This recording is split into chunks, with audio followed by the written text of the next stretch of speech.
अहमता बांध के रख लेता है या ममता।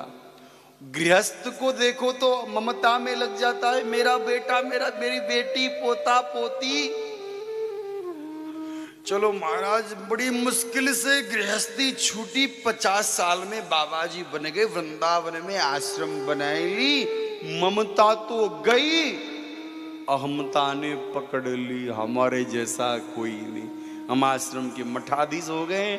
हमारा इतना बड़ा आश्रम, इतना बड़ा नाम, हम करते करते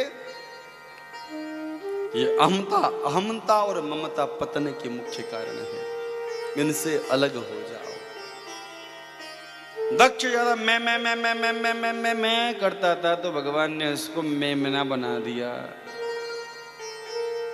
आप में से कोई, आप तो भगत लोग नहीं करते हैं, जो बाहर में आप समझो, जो आदमी ज्यादा मैं करे ना तो उससे कहना भैया तुम मेमने बनोगे अगले जन्म में, पक्का है, तुम रजिस्ट्री करवा चुके हो महाराज। जो आदमी ज्यादा मैं करता है वो समझ जाए कि वो अगले जन्म में मेमने बनने के लिए अपना जो है एप्लीकेशन लगा रहा है भगवान के पास कि मुझे तो मेरे मुंह में मैं के सिवा कुछ आता नहीं, तो मेमना ही बना दो, बात खत्म। तो अहमता से बच के रहिए। अभिमान भगवान से दूर कर देता है। भगवान की सबसे श्रेष्ठ भक्ता है गोपियां।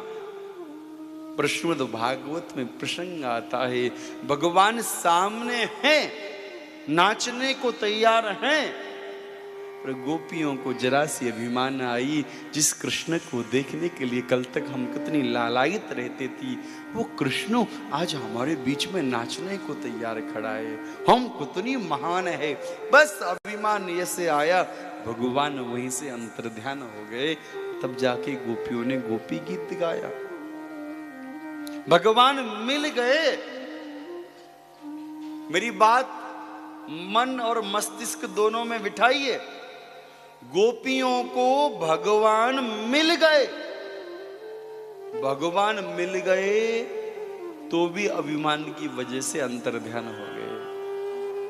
इसीलिए जीवन में अभिमान नहीं आना चाहिए। अभिमान रहित जीवन होना चाहिए। मनु जी महाराज के एक पुत्र हुए, महाराज उत्तानापाद। पत्नी का नाम है सुनीति। सुनीति यानी सुंदर नीति, वेद नीति, शास्त्र नीति। बड़ी सुशील पत्नी है जी, बड़ी भक्तिया, भगवान के चरणों में मन लगाए रखती है। वो राजा राजपाट को संभालती है, पत्नी महाराज पूरे परिवार को, राज खानदान में जो नौकर चाकर द्वारपाल सबको इतना स्नेह देती है। सब कहते हैं हमारी माँ है, हमारी माँ है, हमारी माँ है। इतनी सुशील पत्नी है। गृहस्थ बढ़िया चल रहा है। राजा एक दिन वन में गए और नदी किनारे सुंदर एक लड़की दिखाई पड़ी। स्त्री आकर्षित हो गए, अट्रैक्टिव हो गए। ये प्रेम नहीं था, ये आकर्षण था। राजन गए, पूछे तुम कौन हो? तो उन्होंने कहा मैं सुरुचि हूं, मेरा नाम सुरुचि है, मुझसे विवाह करोगी? तुम कौन हो? मैं इस पूरे महाराज भारतवर्ष का राजा हूं, नाम उत्तानापाद है। अच्छा, पत्नी है कि नहीं? बोले एक पत्नी है घर में।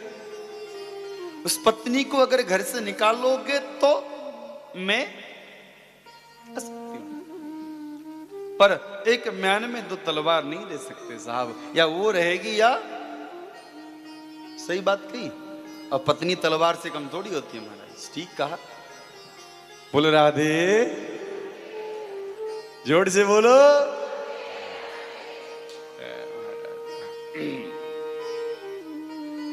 एक म्यान में दो तलवार नहीं रह सकती।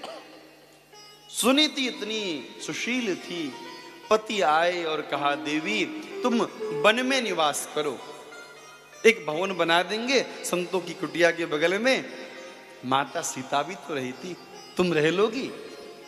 पतिदेव आपकी खुशी के लिए बिल्कुल रह लूंगी। चली गई वन में। सुरुचि घर में, सुनीति वन में।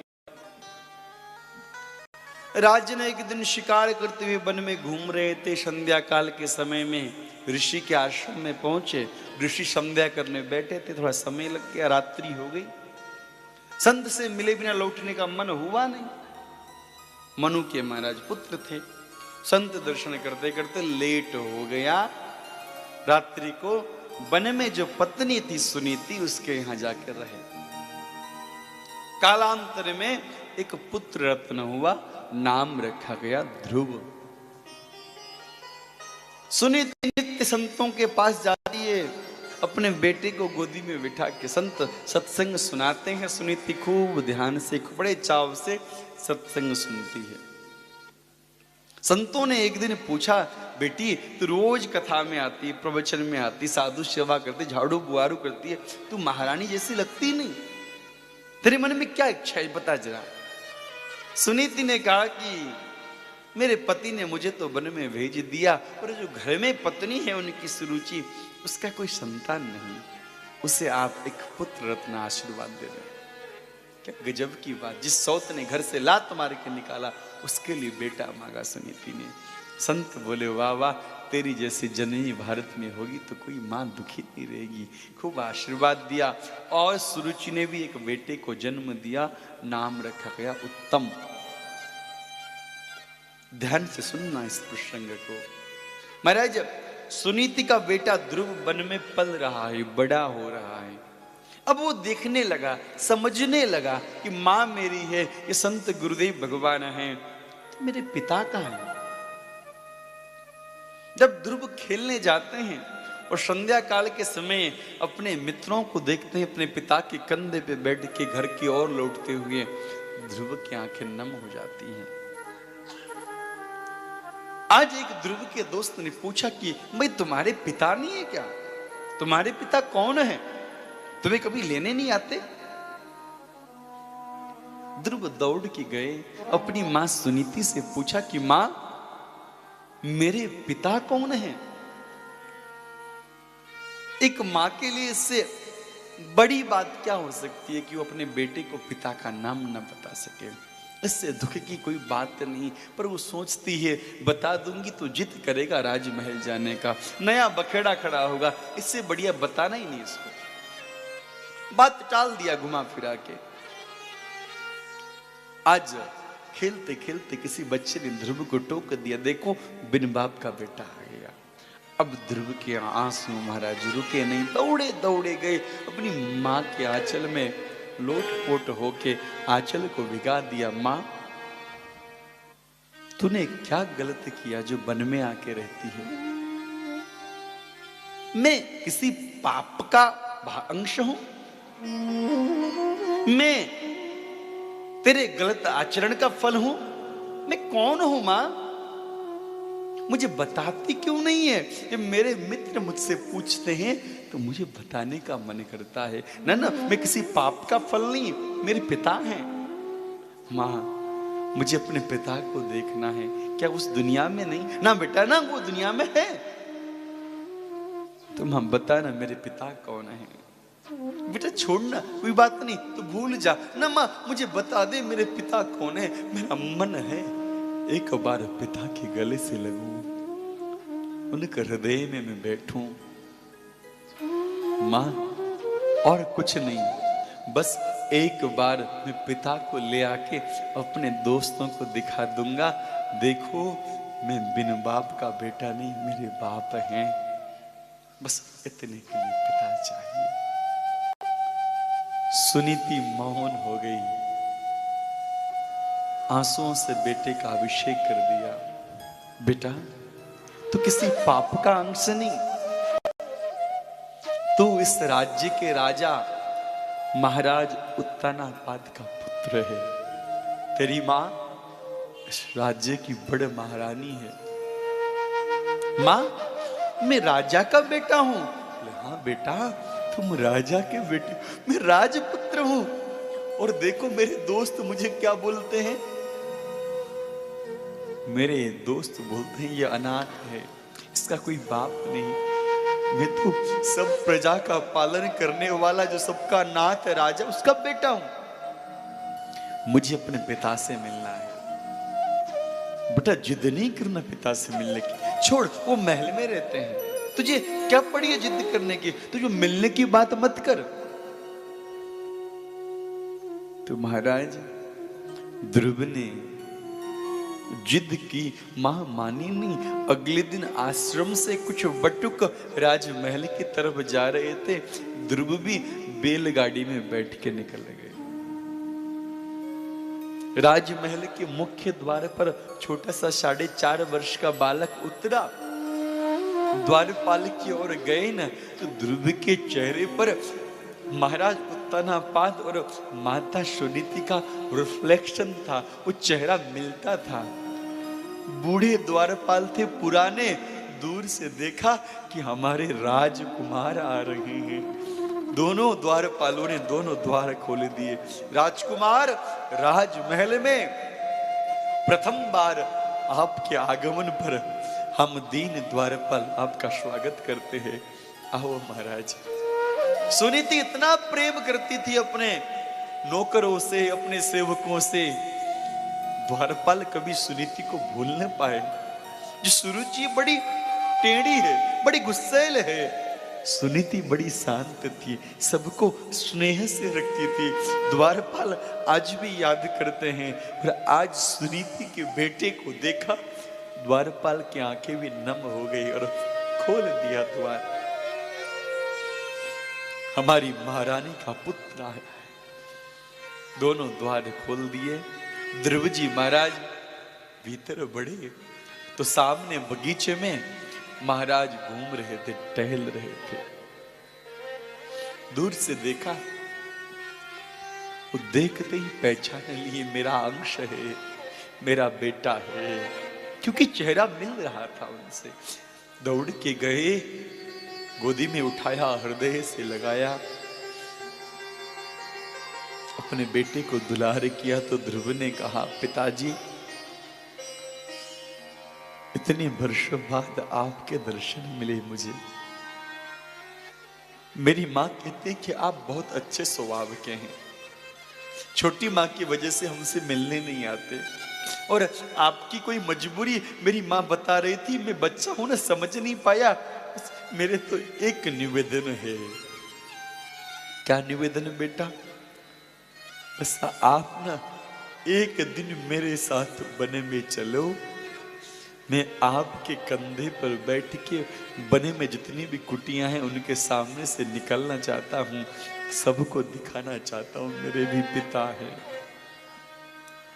मैं अपने दोस्तों को बताना चाहता हूं, मैं अनाथ नहीं, मैं बिन बाप का नहीं, मैं पाप का जाया नहीं। बस पिताजी, मैं एक दिन आपकी उंगली पकड़ के आश्रम परिसर में घूमना चाहता हूं, अपने दोस्तों को दिखाना चाहता हूं कि आप मेरे पिता हैं। ध्रुव अपने पिता से अनुनय विनय कर रहे थे, निवेदन कर रहे थे। इतने में सुरुचि आई। दूर से देखा कि ध्रुव सुनीति का बेटा महाराज की गोदी में बैठा है। आज गोदी में बैठा, क्या पता कल राज सिंहासन में बैठे। मेरा बेटा क्या करेगा? दौड़ी के गई, महाराज निकाला गोदी से, पटक दिया जमीन पे। जा, तेरी हिम्मत कैसे हुई रे? राजा की गोदी में तो राजपुत्र जाता है, तू बनवासी कैसे चला गया? तेरी हिम्मत, तेरी मां ने तुझे यहां भेजा। ध्रुव ने कहा, नहीं छोटी मां, मां तो मना कर रही थी, मैं आ गया आप लोगों के दर्शन के लिए, पिता से मिलने के लिए। बालक ध्रुव निवेदन करता है। सुरुचि कहती है, जा जा जा, बातें मत बना। तुझे अगर संपत्ति चाहिए, राजगद्दी चाहिए, पिता का गोद चाहिए, तो तुझे तो पहले भगवान का भजन करना होगा, तप करना होगा, और भगवान प्रसन्न हो के दर्शन दे तो मेरा कोख मांगी हो। शरीर को त्याग के मेरे कोख से जन्म लेगा तो इस पिता के गोद में आएगा। राजा पत्नी के सामने चुप हो गए। ध्रुव को वन तक छुड़वाया। ध्रुव वन में पहुंचे तो अपनी मां से रोने लगे, मां मैं राजमहल गया, पिता के अंकमाल का सुख पूरा ले भी नहीं पाया। छोटी माँ आई, उन्होंने मुझे पटक दिया। बेटा तुझे मना किया था जाने के लिए ना, तेरी छोटी माँ है ही ऐसी। माँ छोटी माँ ने कहा कि भगवान का भजन करना है। माँ ये भगवान कहाँ मिलेंगे? छोटी माँ अनाप शनाप बोलती रहती है। ना बेटा ना, तेरी छोटी माँ ने और बात तो खराब की, पर ये बात सही कही कि भगवान का इंसान को भजन करना चाहिए। सही कहा तुम्हारी माँ ने ना। माँ फिर तो मैं जाऊंगा वन में, भगवान का भजन करूंगा। बेटा हम वन में ही तो हैं, और कितना जाओगे? और इस माँ को छोड़ के जाओगे, तुम्हारी माँ तुम्हारे बिना जिएगी कैसे, रहेगी कैसे? तुम्हें नहीं जाना बेटा। ध्रुव को समझाया, पर ध्रुव के मन में तो अब ललक लग गई थी। प्रीति की आग जल चुकी थी। ध्रुव का मन माना नहीं। मां सुनीति रात्रि में सो रही थी। ध्रुव निकल के वन की ओर चल पड़े।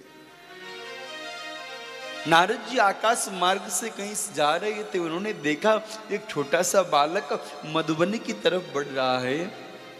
तो नारद जी प्रकट हो गए, नारायण नारायण करते हुए। नारद जी ने कहा, जनन्या भीता पंथा सवै निश्चय सस्यते भगवान वासुदेवस्तम भजत प्रणवात्मना। ध्रुव वासुदेव का भजन मंगल करने वाला होता है। इससे पहले तो ध्रुव ने नारद जी को पहचाना नहीं, तो नारद जी ने पहले परीक्षा ली। कहा बालक कहां जाते हो? बोले भगवान का भजन करने जा रहा हूं। नारद जी ने कहा भगवान का भजन क्या करोगे? कोई पशु तुम्हारा भोजन बना के कर लेगा? ध्रुव बोले मेरी माँ बोलती हर पशु में भगवान होते हैं, कण कण में भगवान होते हैं। नारद जी ने कहा भगवान भगवान छोड़ जाओ लौटो। ध्रुव का मैं नहीं लौटने वाला। नारद जी ने कहा पक्का आदमी है। नारद जी का मन हुआ कि इसको शिष्य बनाएंगे तो हमारा भी यश बढ़ेगा। देखो पहले जब गुरु ना शिष्य बनाते थे तो बड़ा ठोक पीट के महाराज परीक्षा ले लेके बनाते थे। आजकल तो पांडालों में लोग दीक्षा दे देते हैं। और पहले तो पूछते थे क्यों दीक्षा लेना चाहते हो, क्या बात है, पूरी महाराज ठोक पीट के। क्योंकि शिष्य का किया हुआ धर्म और पाप, पुण्य और पाप दोनों में गुरु की भागीदारी रहती है महाराज, दोनों में। जैसे बेटा कोई गलती करे तो पिता की भागीदारी रहती है उसमें, उसी प्रकार शिष्य अगर के गलती करे, पाप करे, पुण्य करे, उसमें गुरु की भागीदारी। नारद जी ने पहचान लिया, बड़ा अच्छा इंसान है। ध्रुव ने कहा आप कौन हैं? नारद जी ने कहा मेरा नाम देवर्षि नारद है। ध्रुव ने साष्टांग लेट के प्रणाम किया। अरे गुरुदेव आपकी कीर्ति तो हमने बहुत सुनी है, हमारे आश्रम में आपकी बात होती है, आप धन्य हैं, वैकुंठ में जाके भगवान नारायण को अपने बीणा से आनंद प्रदान करते हैं। इतने बड़े संत और मुझे आप कहते भजन मत करो। मैंने तो सुना जिसको आप मिल जाते हैं उसको भगवान मिल जाते हैं। हमारे सदगुरुदेव भगवान बोलते थे नारद का मतलब जानते हो? मैंने कहा क्या? बोले जिसकी वाणी भगवान ने कभी रद्द नहीं की वो नारद, जिसकी बात कभी रद्द हो ही नहीं सकती, कभी भगवान टालते ही नहीं। आप पूरे शास्त्रों को पढ़ो सुनो, जिसको नारद मिल गए, नारद से चाहे प्रेम मिला चाहे श्राप मिला, उसको भगवान मिल गए। हाँ नारद जिसको मिल गए। ध्रुव ने कहा अब तो मुझे भगवान मिल जाएंगे, पक्की बात है। मेरी माँ ने खुद मुझे कहा कि नारद जिसको मिल जाते हैं उसे भगवान मिल जाते हैं। नारद ने कुबेर के बेटों को, नल कुबेर को महाराज श्राप दे डाली, तुम वृक्ष बन जाओ, उनको तो भगवान मिल गए। मुझ पर तो आपने अनुग्रह किया है, आपके तो श्राप से भगवान मिल जाते हैं, मुझे तो आशीर्वाद दीजिए। नारद जी ने मंत्र दिया, ओम नमो भगवते वासुदेवाय। देखो मंत्र यानी मनात्रायते इति मंत्र, जिसका जप मन ही मन किया जाए उसे मंत्र बोलते हैं, उसकी विधि होती है। देखो अगर आपको चलते फिरते खाना बनाते चलते घूमते जपना है तो ओम नहीं लगाना, बिना ओम का अब नमः शिवाय नमः शिवाय नमः शिवाय कहीं भी जप लो, पर ओम के साथ जपोगे तो नियम में जल होना चाहिए, आचमनी होनी चाहिए, शुद्ध आसन, पवित्र वस्त्र, पवित्र विचार, पवित्र शरीर, पवित्र मन, पवित्र वाणी, तब जाके जप सिद्ध होता है। ऐसे जपना है तो बिना ओम का, नमो भगवते वासुदेवाय कहीं चलते फिरते जप लो, पर ओम नमो भगवते वासुदेवाय आसन में बैठ के नियम से जपना चाहिए। कोई भी मंत्र जिसमें ओम लग जाए तो नियम उसमें लग जाता है। अब महाराज ध्रुव जी महाराज नारद जी को प्रणाम करके मधुबन की ओर बढ़े। पहला महीना शुरू किया उन्होंने भजन का, 3 दिन में एक बार महाराज फल खाने लगे। दूसरा महीना शुरू किया, 6 दिन में एक बार पत्ते खाने लगे। तो भजन का चौथा महीना आया तो महाराज भजन का चौथा महीना आया तो महाराज तीसरे महीने चौथे महीने में 12 दिन में एक बार श्वास लेने लगे महाराज। पहले महीने में फल, दूसरे में पत्ते, तीसरे में जल, चौथे में श्वास, और 5वां महीना जब आया तो श्वास को रोक लिया प्राणायाम के द्वारा। इधर ध्रुव जी ने श्वास को रोका, इंद्र देवता को महाराज हालत खराब हो गई, सांस चढ़ने लगी इंद्र की। इंद्र गए ब्रह्मा जी के पास, ब्रह्मा जी गए भगवान के पास, क्या हो रहा है प्रभु, कौन सा ऐसा मनुष्य देवता असुर आ गया जिसने हमारी श्वास को रोक दी। भगवान बोले कोई नहीं कोई नहीं, ये तो मेरा बालक भक्त है, नाम ध्रुव है, मैं बस अभी इसके दर्शन करने जाता हूं, सब ठीक हो जाएगा। भगवान ने नहीं कहा कि हम दर्शन देने जाऊंगा, भगवान ने कहा दर्शन करने जाता हूं। इतना छोटा सा नन्हा सा प्यारा सा बालक भगवान जो है वैकुंठ से ध्रुव को दर्शन देने के लिए मधुबन में आए। अब ध्रुव आंख मूंदे बैठे, भगवान सामने खड़े हो गए हरि रूप में, पर ध्रुव तो आंख खोले ही ना। भगवान बोले अजीब सा भक्त है ये तो, जब हम जाते हैं तो लोग फूल माला बैंड बाजों से स्वागत करते हैं, ये तो बोलता भी नहीं, आंख खोलता भी नहीं। भगवान ने ध्रुव के भीतर की छवि को गायब कर दिया। ध्रुव हड़बड़ाहट में आंखें खोली तो सामने वो नारायण भगवान थे। बोले भक्त वत्सल भगवान की जय। जिस हरि का भजन, जिस हरि का चिंतन ध्रुव चित्त के भीतर कर रहे थे, वही हरि बाहर खड़े थे। नारद जी ने बताया भगवान कैसे मिलेंगे, पर ये नहीं बताया भगवान मिल जाए तो क्या करना है। 5 वर्ष का बालक क्या बोलता बेचारा, वो भगवान को देखिए मुस्कुरा रहे हैं ध्रुव जी। भगवान भी कह रहे हैं अजीब भक्त है, ना स्तुति करता है ना कुछ बोलता है, आप आए धन्यवाद थैंक यू बेटो, कुछ तो बोले, कुछ बोलता ही नहीं है। तो वो 5 वर्ष का बालक अवाक रह गया भगवान को देख कि 5 महीने में प्रभु मुझसे प्रसन्न हो गए, क्या बोलूं। तब भगवान ने अपने शंख को ध्रुव के कपोल पर स्पर्श किया। तब ध्रुव ने हाथ जोड़ के कहा योऽन्त प्रविश्य मम वाच मिमां प्रसुप्तां संजीवयत्यखिल शक्तिधर सुधाम्ना अन्याश्च हस्तचरणात् शृण्वत्वगादीन् प्राणान् नमो भगवते पुरुषाय तुभ्यं। हे प्रभु, मुझे तो कुछ आता ही नहीं था, पर आपने शंख के कपोल में स्पर्श से इतना ज्ञान भर दिया। मेरे जैसे अभिमान, मेरे जैसे सामान्य तुच्छ प्राणी के लिए दर्शन देने आप आए और अपने हस्त कमलों से मेरी वाणी को सिद्ध किया। ऐसे नाथ आपको मैं प्रणाम करता हूं। भगवान की खूब स्तुति की ध्रुव ने, और महाराज ध्रुव जी महाराज की स्तुति सुन के भगवान प्रसन्न हो गए। ध्रुव क्या चाहिए? ध्रुव बोले कुछ नहीं चाहिए अब। अरे पिता के गोद में बैठने के लिए भजन किया था लाला तुमने। ध्रुव बोले परम पिता का गोद मिल गया, पिता की क्या हैसियत अब, नहीं चाहिए पिता, परम पिता मिल गया मुझे तो। भगवान ने बोले ना ना, तुम राज्य करो, क्योंकि जिस कामना के लिए जब तुमने भजन शुरू किया तो सकाम भजन किया, निष्काम नहीं किया। तुम्हारा मन मेरे दर्शन के बाद निष्काम हो गया, पर जब भजन शुरू किया था तो सकाम था, तुम्हारी मन में इच्छाएं थी, एक्सपेक्टेशन थी। अब तुम्हारा एक्सपेक्टेशन पूरा होगा। 36,000 वर्षों तक ध्रुव को राज्य का आशीर्वाद दिया भगवान ने।